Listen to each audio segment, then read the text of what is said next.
Hello दोस्तों, नमस्कार। अभी की सबसे बड़ी खबर आ रही है, जहां अब चीन को उसी की भाषा में मिलेगा जवाब। जी हां, एलएसी पर तैनात जवानों के लिए भारत की मोदी सरकार की बड़ी ही खास तैयारी। जी हां दोस्तों, आप भी कहेंगे कि ये तैयारी होनी बहुत जरूरी थी। जी हां, साथ ही साथ बताएंगे पलक झपकते ही बॉर्डर पर पहुंचा देगा 9000 किलो बारूद। जी हां, उड़ा देगा दुश्मनों की नींद। बताएंगे प्रधानमंत्री मोदी जी का वडोदरा में स्पेनिश पीएम के साथ रोड शो, एयरक्राफ्ट प्लांट का उद्घाटन और सबसे खतरनाक C-295 एयरक्राफ्ट के निर्माण को लेकर हुआ है समझौता। जी हां, पूरी दुनिया को यह चौंका देगा। साथ ही साथ बताएंगे यूक्रेन के राष्ट्रपति जेलेंस्की का बयान, कहा ब्रिक्स समिट पूरे तरीके से फेल रही। इसमें शामिल हुए ज्यादातर नेताओं पर पुतिन को बिल्कुल भी भरोसा नहीं, लेकिन मोदी यूक्रेन रशिया का जंग रुकवा सकते हैं। जी हां, जेलेंस्की का बहुत बड़ा बयान दोस्तों। साथ ही साथ बताएंगे पाकिस्तान फिर एक बार हुआ शर्मसार, दुनिया के सबसे खतरनाक देशों की लिस्ट में टॉप 3 में शामिल हो गया पाकिस्तान।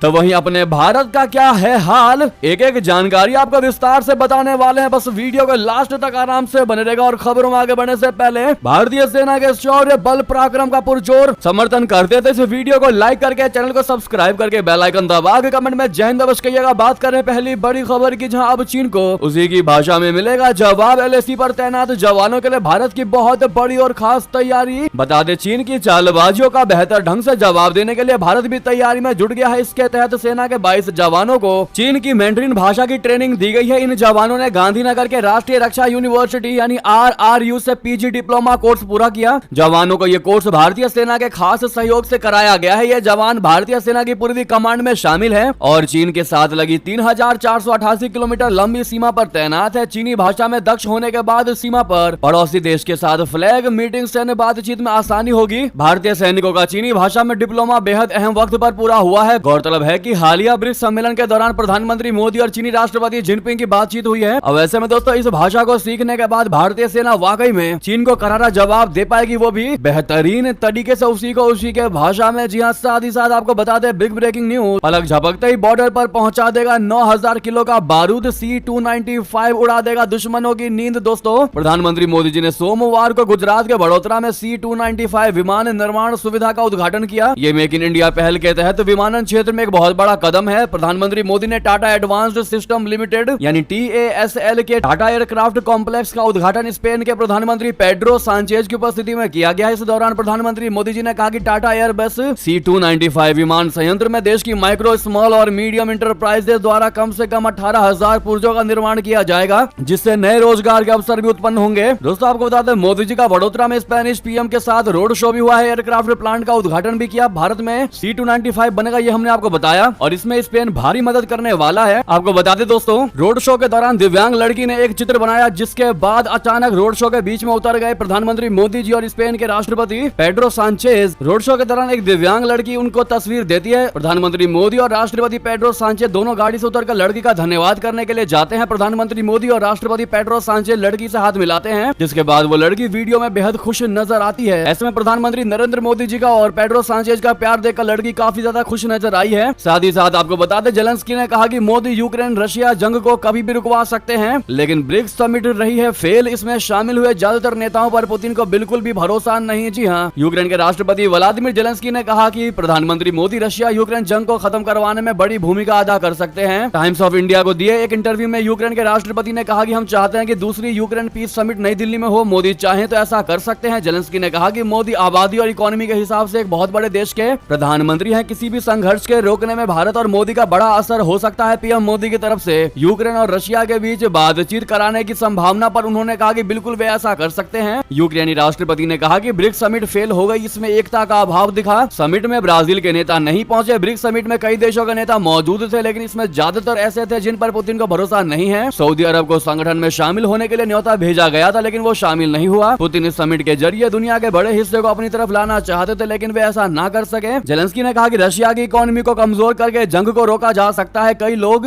तर्क देते हैं कि प्रतिबंध से रशिया पर कोई असर नहीं पड़ा है, लेकिन हकीकत यह है कि इसका रशिया पर थोड़ा ही सही लेकिन असर जरूर पड़ा है। भारत, चीन, तुर्की और बाकी बड़े देश रशिया पर प्रतिबंध लगा दे तो पुतिन जंग रोकने के लिए मजबूर हो जाए। हम चाहते हैं कि मोदी हमारे बच्चों को वापस लाने में मदद करें, क्योंकि रशिया ने हमारे हजारों बच्चों का अपहरण कर लिया है। वे पुतिन से कह सकते हैं कि मुझे सिर्फ 1000 यूक्रेनी बच्चे दें, जिसे यूक्रेन को हम लौटा देंगे। अगर मोदी ऐसा करेंगे तो हम अपने ज्यादातर बच्चे को वापस अपने देश लाने में सफल हो सकते सकते हैं। जी हाँ, यानी कि जेलेंस्की ने अपने पूरे बयान में प्रधानमंत्री नरेंद्र मोदी जी की जमकर सराहना की है। जी हाँ दोस्तों, इस पर आपकी राय तो बनती है, लेकिन सामने लाइक का बटन अभी तक लाइक नहीं किया तो प्लीज लाइक कर दीजिएगा, हमें भी सपोर्ट मिलता रहता है। साथ ही साथ आपको बता दें, पाकिस्तान फिर हुआ शर्मसार, दुनिया के सबसे खतरनाक देशों की लिस्ट में टॉप 3 में हुआ शामिल। आखिर क्या है भारत का हाल, आपको बता दें। पाकिस्तान की बेइज्जती दुनिया के लिए कोई नई बात नहीं है, हर मुद्दे पर पूरी दुनिया में पाकिस्तान की किरकिरी होती रही है, फिर भी पाकिस्तान को इससे कोई फर्क नहीं पड़ता। बिहार के लैंग्वेज में ऐसे लोगों को थित्तर कहा जाता है। एक बार फिर से पाकिस्तान ने इस दुनिया में अपनी बेइज्जती करवाने के झंडे को बुलंद किया है। दरअसल वर्ल्ड जस्टिस प्रोजेक्ट यानी WJP rule of law index 2024 में पाकिस्तान की हालत बहुत ही बदतर है। रूल ऑफ लॉ इंडेक्स 2024 की लिस्ट में दुनिया के 142 देश शामिल हैं, जिसमें पाकिस्तान 140वें नंबर पर है। यानी कि इस मुल्क में कानून व्यवस्था इतनी ज्यादा खराब है कि इसे दुनिया का तीसरा सबसे खराब देश माना गया है। कानून और सुरक्षा के मामले में पाकिस्तान से नीचे की रैंकिंग वाले केवल माली और नाइजीरिया जैसे ही देश हैं। टॉप 5 कंट्री के अगर नाम की हम बात करें तो इस रैंकिंग में पहले नंबर पर डेनमार्क है, उसके बाद दूसरे नंबर पर नॉर्वे है, तीसरे नंबर पर फिनलैंड है, चौथे पर स्वीडन और 5वें पर जर्मनी का स्थान है। दोस्तों, इस लिस्ट को WJP द्वारा जारी किया गया है। ये लिस्ट हर साल जारी होती है, जिसमें विभिन्न कारकों के आधार पर देशों का मूल्यांकन किया जाता है, वैल्यूएशन किया जाता है, जिनमें 8 इन प्रमुख कारकों को ध्यान में रखा जाता है। इसमें सरकारी शक्तियों पर प्रतिबंध, भ्रष्टाचार की अनुपस्थिति, खुली हुई सरकार, मौलिक अधिकार, व्यवस्था और सुरक्षा, नियामक प्रवर्तन और नागरिक न्याय, आपराधिक न्याय शामिल है। जी हाँ दोस्तों, हमें पता है इस खबर के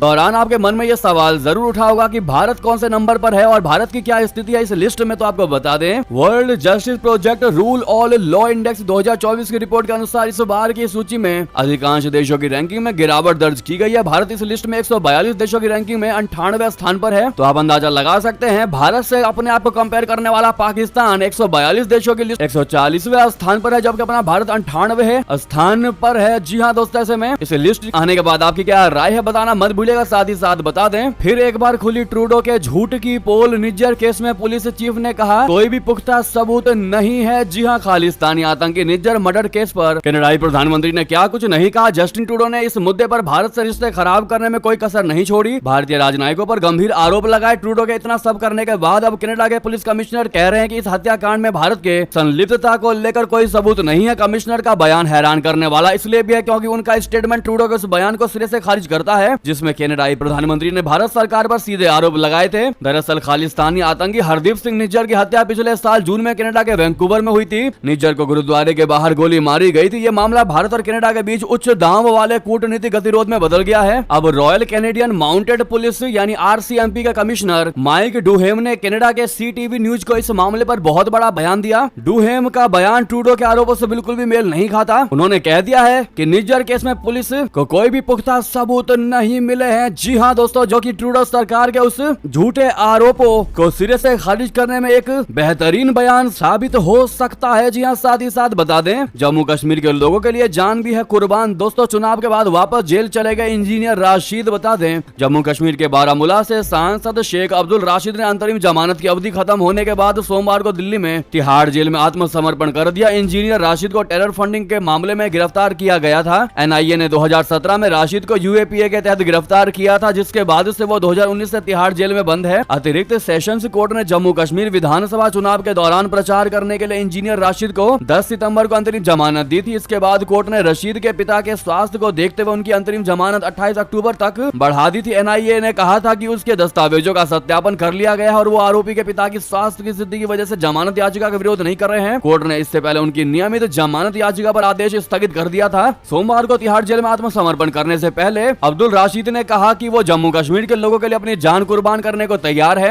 हमने कुछ भी गलत नहीं किया, हमें न्याय मिलेगा, चाहे हम जेल में हो या अपने घर में। हम हमेशा लोगों की भलाई, कश्मीर के भलाई और शांति की बात करेंगे। साथ ही साथ बता दें, दिवाली से पहले भारत ने दे दिया ऐसा श्रीलंका को तोहफा, जगमगा जाएंगे श्रीलंका के मंदिर और मस्जिद। जी हाँ, भारत सरकार और श्रीलंका के बीच हुए एनर्जी पार्टनरशिप के तहत सोमवार को श्रीलंका के कई धार्मिक स्थलों को रूफ टॉप सोलर सिस्टम सौंपा गया है। कोलंबो स्थित भारतीय उच्चायोग ने यह जानकारी दी है। भारतीय उच्चायोग के अधिकारियों, साइलोन इलेक्ट्रिसिटी बोर्ड और श्रीलंका के सस्टेनेबल एनर्जी अथॉरिटी ने श्रीलंका के अलग अलग धार्मिक स्थलों को सोलर पैनल और अन्य उपकरण सौंपे हैं। साथ ही साथ सोलर सिस्टम की सप्लाई और इंस्टॉलेशन के अलावा प्रोजेक्ट में 5 साल के लिए मेंटेनेंस को भी शामिल किया गया है, जिससे लंबे समय तक इसे प्रभावी बनाया जा सके और इफेक्टिवली इसका यूज किया जा सके। भारत की ओर से किया गया ये प्रयास देश की नेबरहुड फर्स्ट पॉलिसी से जुड़ा है। इसके तहत भारत सरकार श्रीलंका को सहयोग के लिए प्राथमिकता देती है। साथ ही बता दें, जम्मू कश्मीर के अखनूर में 3 आतंकवादी ढेर सुबह आर्मी एम्बुलेंस पर फायरिंग की थी। इन्होंने 5 घंटे चले एनकाउंटर में सुरक्षा बलों ने इन तीनों को मार गिराया। दोस्तों, जम्मू कश्मीर के अखनूर में सोमवार को सुरक्षा बलों ने 3 आतंकवादियों को मार गिराया है। अफसरों ने बताया कि एक आतंकवादी की बॉडी मिल गई है। सुबह 7:26 पर लाइन ऑफ एक्चुअल कंट्रोल यानी LOC के पास